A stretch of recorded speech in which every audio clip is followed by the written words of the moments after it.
Professora, eu tô atrapalhando? Você já começou a aula? Boa noite. Estou iniciando. Pode Ah, tá. falar. Eu queria tirar uma dúvida em questão do trabalho que a senhora passou. Ah, tá. Sim, pode falar. O trabalho, ele é para ser algo bem simples ou você quer ele todo na norma da BNT, sem Ctrl+C, Ctrl+V, como é que é? Isso mesmo, nas normas, viu, gente? Vocês viram que eu coloquei lá, é um trabalhinho bem elaborado, né? Que vai abranger aí todos os conteúdos que nós vimos até hoje. Algumas coisas, né? Vocês não viram ainda, mas a gente vai ver até quinta, tá bom? Para vocês fazerem mesmo um resumo, é uma forma de vocês estarem aí já estudando para a prova, tá? Ah, tá. Professora, tem a pergunta também. Eu Tá, também tinha que... só finalizar aqui com o colega, tá? Então, é nas normas, gente, eu coloquei lá para vocês, com introdução, desenvolvimento, conclusão, referências bibliográficas, tá? É para contar tudo, não quero Ctrl+C, Ctrl+V. A professora vai Hein, corrigir, professora? não capriche. Só para concluir, eu peguei o meu resumo bem daí do que você falou, né? Uhum. Então, eu não tenho fonte, né? Eu não tenho fonte. Eu vou colocar a fonte professora? Mas você pegou só do que eu falei? Só que você falou e eu também assisti umas aulas do Gabriel, de um Dá uma professor. olhada no livro que eu coloquei lá para vocês, naquele manual do Ministério, tá? Que é uma referência já também, dependendo do que você for E eu falar. também queria tirar uma dúvida. É só para falar só disso aqui que você falou pra gente? Ou é para falar sobre outros tipos de protozoários? Não, são todos esses protozoários aí que eu coloquei, tá? É bastante. Todos os grupos aí que fazem parte dos protozoários, todos os que fazem parte do eumintos, então a gente tem lá, né, gente, protozoário. Giardia, giardíase, que a gente vai ver hoje, tá? Amebíase, que a gente já viu.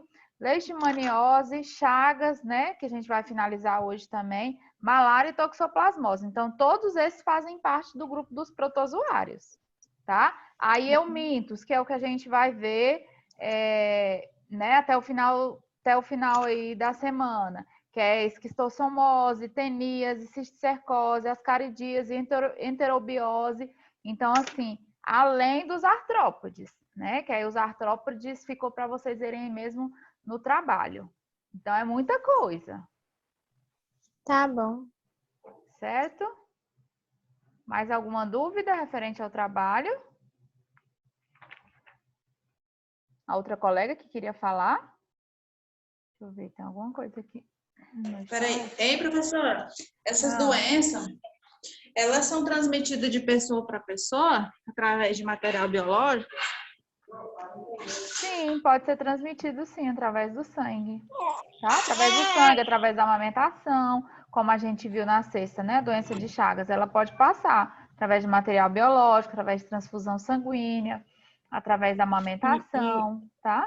e os vermes, as tênis, essas coisas, transmite também? Em alguns casos, sim, né? A gente vai ver caso a caso, tá?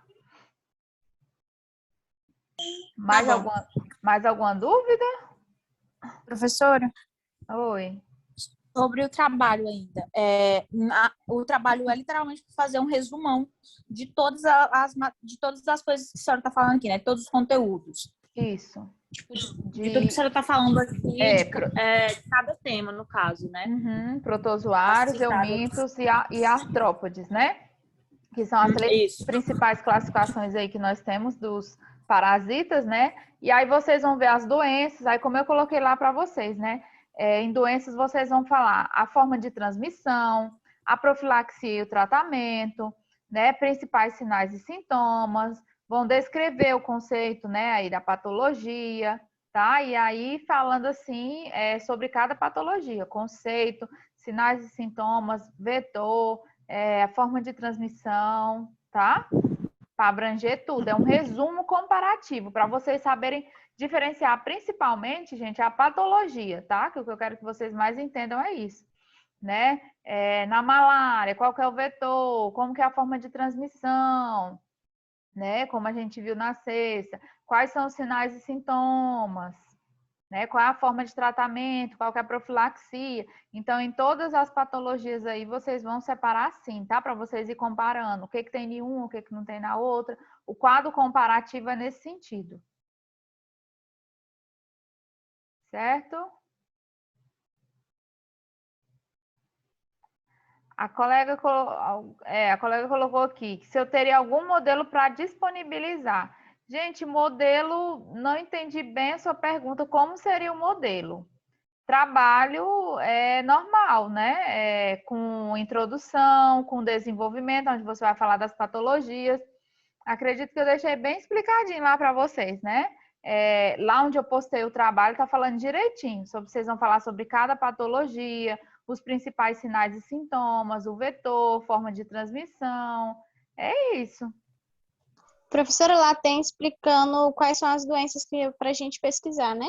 Tem sim, tem todas lá. Protozoários, giardia, amebíase, leishmaniose, doenças de Chagas e malária, né? Aí no grupo dos eumintos, quais são as doenças? Tem lá entre parênteses, esquistossomose, teníase, cisticercose, assim por diante, tá? Os ectoparasitas da mesma forma. Deu para dar mais uma clareada? Mais alguma dúvida, gente, referente ao trabalho? Não? Vou colocar aqui onde a gente parou, né? Vamos... Na sexta-feira a gente estava vendo sobre a tripanossoma, né? Que é o agente causador aí da malária, né? Onde a gente tem que... o agente transmissor é qual, gente? Lembra que eu falei para vocês que a gente tem, né? O agente causador da doença e o agente transmissor, né? Que no caso seria o vetor. Vocês deram uma lidinha no material sobre Chagas. E aí nós temos, né? Que o agente transmissor é a tripanossoma, né? Aliás, o agente causador é a tripanossoma, né? E o agente transmissor é o barbeiro, né? Como nós vimos na sexta. Só fazendo um resuminho aí para a gente continuar da onde a gente parou, né? Então, aí nós vimos que através é um protozoário que faz parte do reino protista, tá, gente? Nós estamos vendo todos os vetores, todos os protozoários, todos que nós vimos até hoje, fazem parte do reino protista, tá? Aí, quando nós finalizarmos esse, eu vou falar, gente, agora a gente vai entrar nos eumintos, tá? Que faz parte de outro reino, que são, né, os vermes, tá? Aí a gente viu a forma de locomoção, né, de nutrição, a forma de reprodução, né, que é assexuada e sexuada também. Então, tudo isso aqui a gente viu na sexta, tá? Tô só voltando um pouquinho para vocês aí entender, pegar o gancho da onde a gente parou, tá? E aí nós temos, né, os filos, que eles são divididos em 2 subfilos, né, sarcodina e a mastigófora. Aí aqui eu coloquei para vocês a foto, né, da tripanossoma, como que é, o flagelo, né, que através do flagelo faz a locomoção, os núcleos, a membrana. E aí nós temos, né, que a tripanossoma cruzi, como eu falei para vocês, ela é o agente etiológico, né, responsável aí pela doença de Chagas, né? E aí a gente viu o que mais? Quais eram as formas quais eram as formas, né, que se apresentavam? Aí a gente viu que durante o ciclo de vida, né, lembra que eu passei para vocês, a tripanossoma cruzi, ela pode se apresentar em 3 formas, né, que são elas a mastigota, epimastigota e trimastigota. Gente, desculpa, tá? Minha garganta hoje Vou ter que falar baixo, que a garganta tá ruim. Então, a gente viu que a forma mastigota, né, ela é o quê? Ela tem essa forma arredondada, como nós podemos ver aqui, né, na gravura. Ela não possui flagelo, presente na fase intracelular, né, e durante a fase crônica da doença. Então, é essa forma que a gente vai encontrar, tá? Na forma trimastigota, ela já apresenta um formato mais alongado. Lembra que eu passei para vocês, né? Geralmente aqui em formato de S ou em formato de C. É uma forma mais presente na fase extracelular, né? Que circula aí no sangue, na fase aguda da doença. E é a forma mais infectante aí dos vertebrados, tá? Aí a gente tem a outra forma, que é a epimastigota, que apresenta um tamanho variável, né? Aqui, ó, com formato alongado, né? Ela não tem um núcleo muito central, como a gente pode ver aqui na figura, e essa representa a forma encontrada no tubo digestivo do barbeiro, né? Então, quando ele estiver lá ainda em fase de reprodução, né? Vai ser essa forma aí que a gente vai encontrar no tubo do barbeiro, tá? O vetor aí da doença de Chagas. Então, essa vai ser a forma que a gente vai encontrar. E, né, temos todas essas formas, como eu falei para vocês, né? Sejam ela amastigota, epimastigota, trimastigota. É só para vocês saberem como que é a apresentação da Trypanosoma cruzi, tá? O que eu quero que vocês entendam mesmo é o ciclo da doença, forma de transmissão, tá? Essa parte que é importante, não precisa, né, decorar, é entender mesmo, tá? E aí eu mostrei para vocês o ciclo, né, do barbeiro, como que se dá, né, toda essa parte aqui de contaminação, né, que a gente viu. Lembra que eu falei que, na verdade, o barbeiro ele é só o agente transmissor, né? Então, ele se contamina e aí se contamina com, né, a Trypanosoma cruzi, pica o homem, né? Na hora da picada, a transmissão não é pela picada, né? Na hora que ele pica, ele vai defecar, né? Automaticamente. Então, essas larvas, né? Quando a gente coça, elas conseguem aí penetrar a nossa derme até ir caindo aí na nossa corrente sanguínea e aí sim causando a doença de Chagas, né? Lembra que eu falei para vocês que, né? Achava que era através da picada e não, né? Então, essa é a forma de transmissão, tá? Isso é bem importante. Então, que vocês tenham bem claro aí como que é essa forma de transmissão, de que maneira que ela se dá. Tá claro?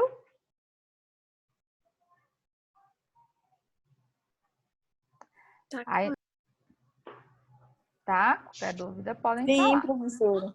Tá claro. Eu achava que era pela picada, professora. Vou mentir. Né? Muita gente. Tanto não é pela larva, né? Tanto não é que existem as outras formas de contaminação. Lembra que eu passei para vocês? Que é através, né, de água contaminada, alimento contaminado, como, por exemplo, a gente tem muito aí o caso do açaí, né? Que acaba tendo aí essa maior contaminação, mas pode ser qualquer coisa, né? Que seja contaminado qualquer líquido, qualquer alimento, né? Através do leite, através de Abacaba também, transfusão. professora. Ah, o quê? Bacaba. Ah, sim, É uma abacaba fruta também, que tem né? lá no Pará, no meu estado. Tem muito bacaba e no açaí, entendeu? Tem bastante contaminado. É verdade. Então, assim, a forma de transmissão, né, também se dá dessa forma, né? E aí, como que é todo esse ciclo, né, de contaminação, que passei para vocês também. E aqui o vetor, né, que é a Triatoma infectis, vocês vão achar com esse nome, que é, né, o nome popular aí, que nós temos conhecido como barbeiro, tá? Então, é ele que transmite, né?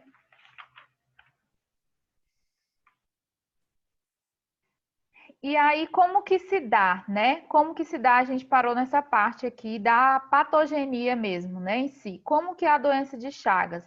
Quais são as fases, né? Quais são os sintomas? Porque ela pode ser sintomática e pode ser assintomática, tá? Em crianças, nós temos a fase aguda, que ela é sintomática, tá? Pode ter até morte por meningoencefalite ou miocardite aguda difusa, porque a gente vai ver, gente, que a doença de Chagas, ela afeta os principais órgãos, né? Nossos órgãos vitais. Ela afeta principalmente o coração, né? Então, assim, o fígado. Então, assim, são órgãos essenciais, né? Para a nossa vida. Então, ela é uma doença muito grave que pode estar levando aí mesmo ao óbito, tá? Os sinais de porta de entrada, né? Que a gente tem os sinais de Romanin e o chagoma de incubação. O sinal de Romanin, tá? Ele é como se fosse uma conjuntivite, né? Incha mais ou menos os olhos, por quê? Porque o barbeiro geralmente ele prefere picar nessa parte do rosto, né? Que é mais sensível, essa parte aí das mucosas. Então, vai se formar um edema, né? Indolor nas duas pálpebras, como se fosse uma conjuntivite, uma irritação, né? E o chagoma, né? De inoculação, esse edema, um edema. Ele pode, no local, ele pode ficar duro ou não, né? Pode ficar quente e ela causa essa irritação aí, tá? Não vai ser bem na hora da picada, vai ser depois, porque o barbeiro ele tem, né? É automático, é como se fosse um anestésico. Então, na hora da picada, não sente, né? A pessoa não vai sentir. Então, quando passa aquele efeito, que aí, né? Vai coçar e vai. E aí o protozoário consegue aí penetrar, né? No nosso organismo, tá? Então, pode ter o comprometimento dos linfonodos, né? E as manifestações gerais, né? Quais são os sinais e sintomas? A pessoa pode sentir febre, edema localizado generalizado, uma hepatoesplenomegalia, né? Que é o aumento aí do tamanho do fígado e do baço, uma insuficiência cardíaca também e perturbações neurológicas, né? Uma vez que não é uma doença fácil, que ela atinge aí vários órgãos, então isso acaba prejudicando aí, né, a parte neurológica também, a parte psicológica, tá? Aí nós temos a fase crônica assintomática, tá? Nessa fase aqui, gente, não vai sentir sintomas, então é a forma latente da doença, tá? Ela tem um longo período assintomático, uma positividade nos exames, tá? Pode dar positivo nos exames, mesmo sendo assintomático. O ECG pode dar normal, ECG é eletrocardiograma, tá? Então, pode que é realizado para ver se tem, né? Se tem alguma patologia cardíaca, né? Nesse sentido. Então, pode ter e ser normal, né? O exame não dá nenhuma alteração, tá? A radiografia de estômago também normal, coração e cólon, tá? Miocardite discreta, já apresentando denervação do sistema nervoso autônomo. Então, assim, a gente vê que também é uma doença silenciosa, né? Quando ela vem apresentar sinais e sintomas, já está mais grave, já tem, né, um maior tempo aí da doença, tá? E aí nós temos a fase crônica sintomática, né? Aqui eu falei para vocês assintomática, que não apresenta sinais, sintomas, e temos também a fase sintomática, né? Que aí sim vai ter uma sintomatologia cardiocirculatória ou digestiva, tá? Vai ter mudanças anatomofisiológicas do miocárdio, né? E do tubo digestivo. Na sua forma cardíaca, ela pode apresentar aí a cardiopatia chagásica crônica, né? O quadro clínico pode se desenvolver de forma primária ou de forma secundária, tá? Na forma primária, nós temos a insuficiência cardíaca congestiva, dispneia, né? Congestão visceral, edema nos membros inferiores, cardiomegalia. Então, todos esses sinais e sintomas, né, pode estar apresentando aí na forma cardíaca. O quadro clínico secundário pode dar tromboembolia cardíaca, né, nas veias e nos membros inferiores, infarto e até a morte. Então, assim, é uma doença que é bem grave, né? Aí nós temos também a fase crônica sintomática, né? Que aí aqui nós vamos ter Deixa eu ver, acho que eu voltei, peraí. Isso. Aí na forma de, falei a forma cardíaca para vocês, né? E agora aí a forma digestiva, tá? Nós temos as síndromes dos megas, né? Que é conhecida assim, que é megaesôfago e megacólon. Então, essas alterações aí mesmo no tubo digestivo, tá? O megaesôfago, os principais sintomas é disfagia, dor retroesternal, regurgitação, soluço, tosse, tá? Cialose. No megacolo pode ter obstruções intestinais também e perfuração. Então, assim, né? Se vai perfurar, pode causar uma infecção. Então, é algo bem grave mesmo, né? E na forma nervosa, né? Sistema nervoso aí, nós temos as manifestações que são neurológicas, né? As alterações psicológicas e comportamentais, como eu falei para vocês, né? Pode estar alterando aí essa parte, né? O psicológico, agravando o psicológico do paciente.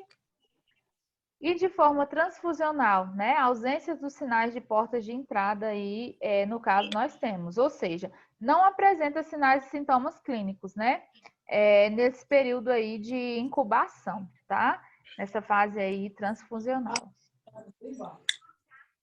Aí nós temos a fase congênita, né? Que é aí no caso de abortamento, né? Partos prematuros, natimorto, alteração na placenta. Então, os bebês eles podem nascer assintomático, né? Ou com peso reduzido.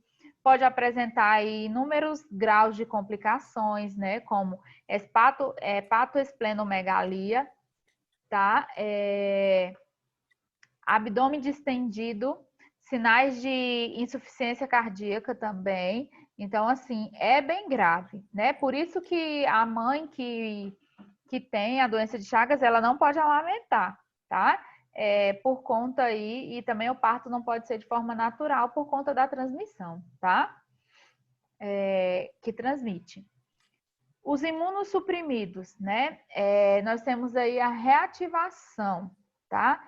O envolvimento do sistema nervoso central com encefalite multifocal, tá? Necrotizante, parasitas em abundância. Alguns pacientes desenvolvem a forma de tumor da doença. Então, olha, a gente está vendo que afeta o coração, que afeta o fígado, que afeta todo o sistema intestinal, né?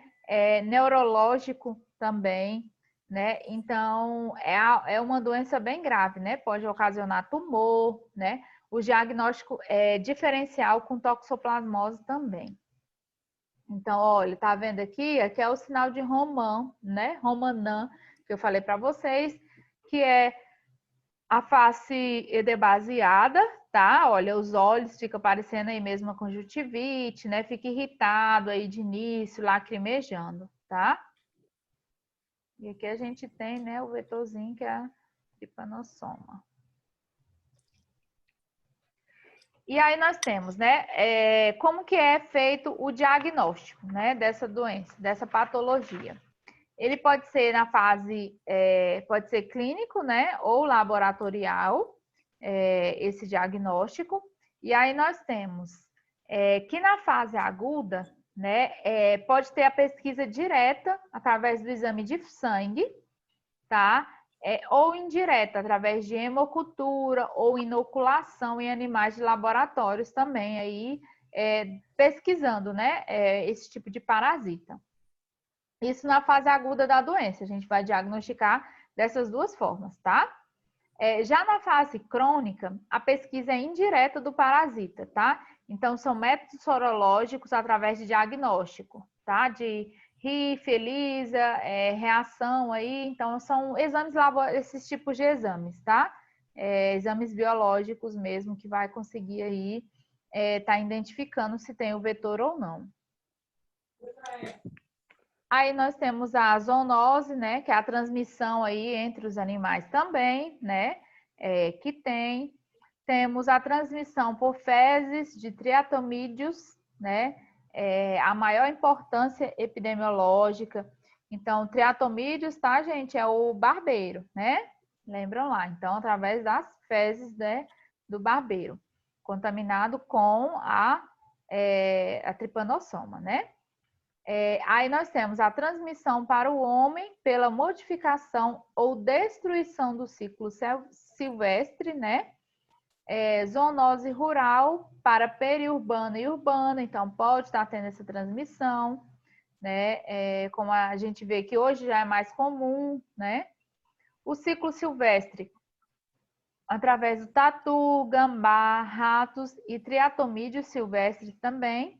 Já o ciclo domiciliar, através de mamíferos domésticos, homem e triatomídeos domiciliares, tá? Que são os barbeiros aí domiciliares. As áreas preservadas, né? Nós temos aí o ciclo silvestre, áreas alternadas por projetos agropecuários e vilas. A gente vê que começa a ter um surto, né, gente?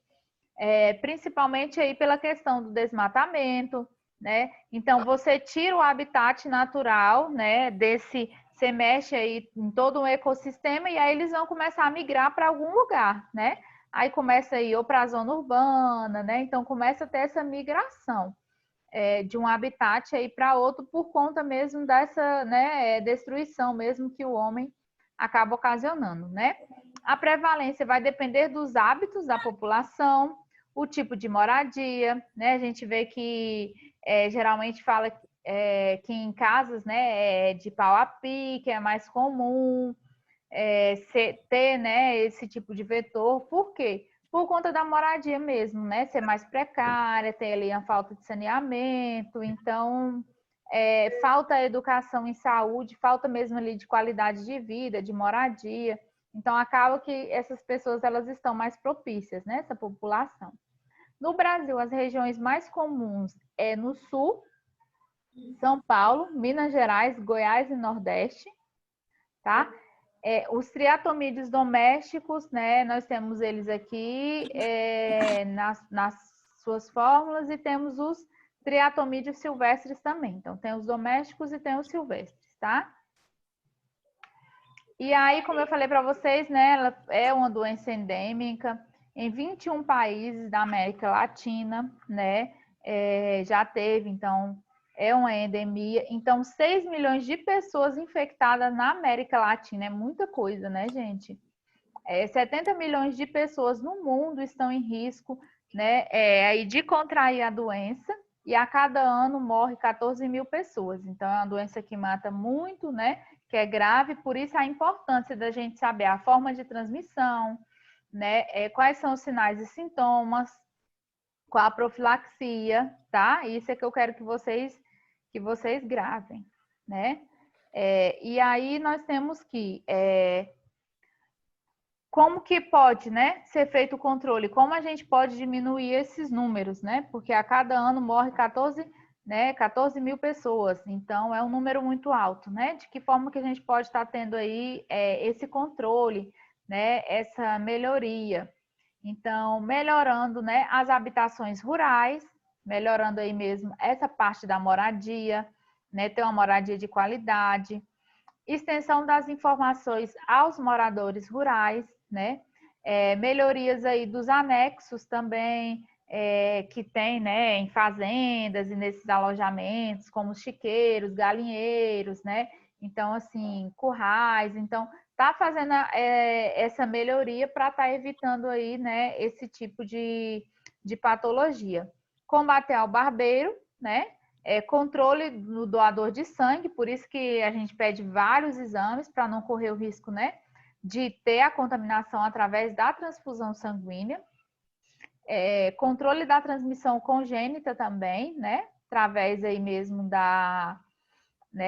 do parto, né, de estar evitando o parto normal, da amamentação, tá? E a vacinação.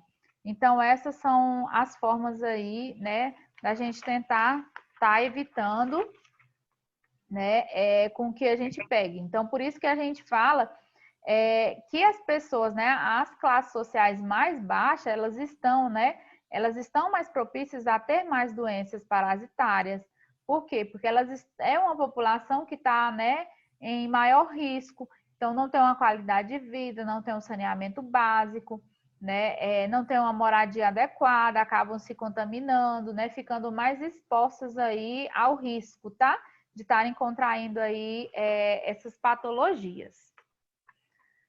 Certo? Falta 1 minutinho e pouco aqui, tá, gente? Para encerrar o nosso tempo. Aí, finalizando aqui, vocês podem voltar pelo mesmo link, tá? Só o tempinho mesmo de gravar a aula e aí a gente já retorna. Tá bom? Aí aqui nós temos, né, o barbeiro, coloquei mesmo só para, né, conhecimento de vocês.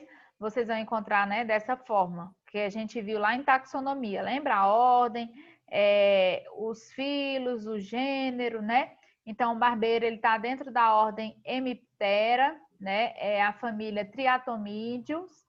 E os gêneros aqui pode ser encontrado dessas 3 formas. Pratogilius, né? Triatoma e Rhodnus, tá? Essas são as maneiras aí que a gente pode encontrar aí o barbeiro, tá? Então, nós temos que é uma espécie importante na transmissão de doença de Chagas no Brasil, tá? Em São Paulo e aí em vários outros, né, estados, como a gente viu, Nordeste, né? A gente tem no Pará, também é muito comum aí, através né, no Nordeste, no centro do Brasil mesmo, nessa região centro, Norte e Nordeste aí é mais comum, né?